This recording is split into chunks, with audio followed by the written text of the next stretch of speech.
شتى أصقاع العالم، كما أن له دور كبير في وأد الخلافات بين الناس وإصلاح ذات البين. طبعا الطالب يأتي بعد الصف السادس يدرس مرحلة إعدادية وثانوية. المرحلة الإعدادية فيها منهاج العلوم الشرعية والعربية، وأيضا فيها منهاج العلوم الكونية، يعني يدرس طالب فيزياء وكيمياء وإنجليزي واجتماعيات، إضافة ل وحاسوب. بعد التخرج طبعا مع التركيز على مهمة الطالب، أنه هذا بده يقيم الشعائر الدينية كإمام وخطيب.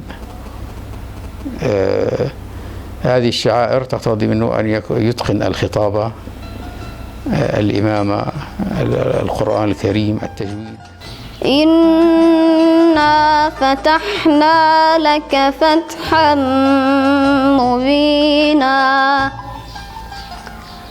ليغفر لك الله ما تقدم من ذنبك وما تأخر.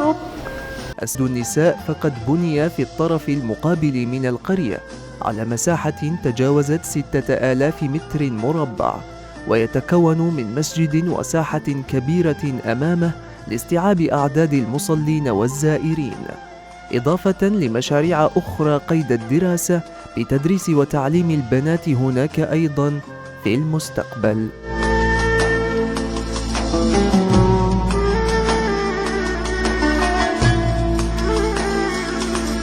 تزرع الخضروات والقمح والشعير على مساحات محدودة جدا بغرض الاكتفاء الذاتي بما يلبي حاجة الطلاب والضيوف. تزينت أجواء الفجر وشروق الشمس في أول أيام عيد الفطر السعيد بطابع خاص، حيث عبق الإيمان ورائحة الورد والبخور تختلط بهواء منعش هب في ذلك الصباح الصيفي الحار.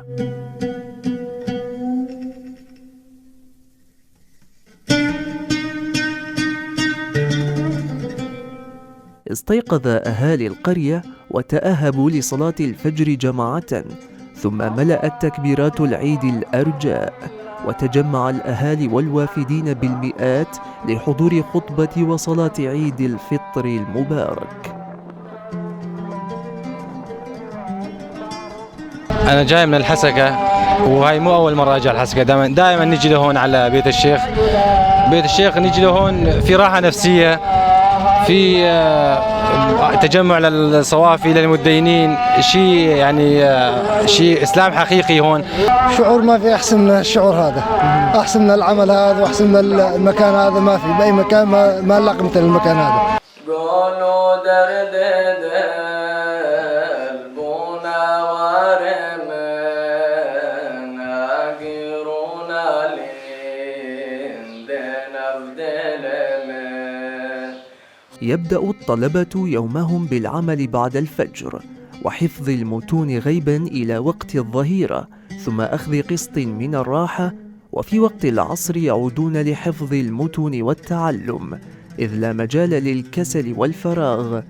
كما ويقام ضمن هذا المعهد مسابقات في حفظ القرآن الكريم وتعلم الخط بمختلف أنواعه، تنتهي بتكريم المتفوقين منهم.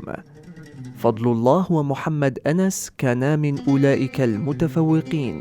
ذكرك يشفي كل مرضاني، محمد بدر البدور، أنت نور على نور، مدحك يشرح الصدور، ذكرك يشفي كل مرضاني، ذكرك يشفي كل مرضاني. المعهد هو مؤسسات التعليم الشرعي التابع لوزارة الأوقاف، مديرية التعليم الشرعي، وشهادة المعهد معترف عليها بوزارة الأوقاف، وأيضا وزارة التعليم العالي تقبل إنشاء المعهد للتسجيل في جامعة بلاد الشام. تتميز تل عرفان بتوافر كافة الأمور الخدمية والمعيشية، بدءاً بالمطحنة والفرن والمطبخ والآبار، وانتهاء بمعمل لصنع الجليد وسوبر ماركت كبير يلبي كافة مطالب المقيمين، وتسترج مع أوان ملأى بخليط الخضار مع شرائح من اللحم. وبعد انتهاء الغداء تم تنظيف المكان في أقل من 30 دقيقة فقط، ومن ثم بدأ الاستماع للمديح.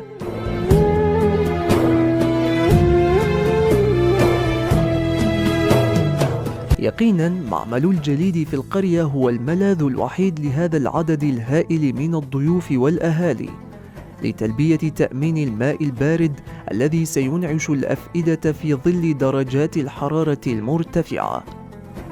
هون عندنا احنا بالنسبة لمعمل البوز شغال على 24 ساعة. طبعا هنا كل الشغل هنا بالنسبة له هذا البيت الشيخ، وهنا نصير نوزع للتكة والبيت الشيخ والضيوف اللي تجي على بيت الشيخ.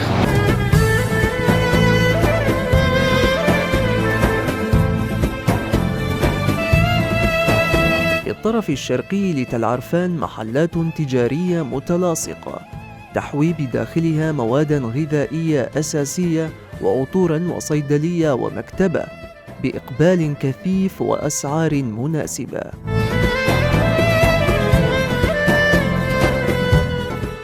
الحياة في تل عرفان أشبه بخلية نحل، الجميع يعمل بإتقان دون كلل أو ملل، قرية آمنة مطمئنة يأتيها رزقها رغدا، ويلقب من فيها بالدراويش. مع هذا الخير والعون يسعى أهلها أن يكونوا من أزهد الناس، يمشون على الأرض هونا، تحيتهم فيها سلام، وآخر دعواهم أن الحمد لله رب العالمين.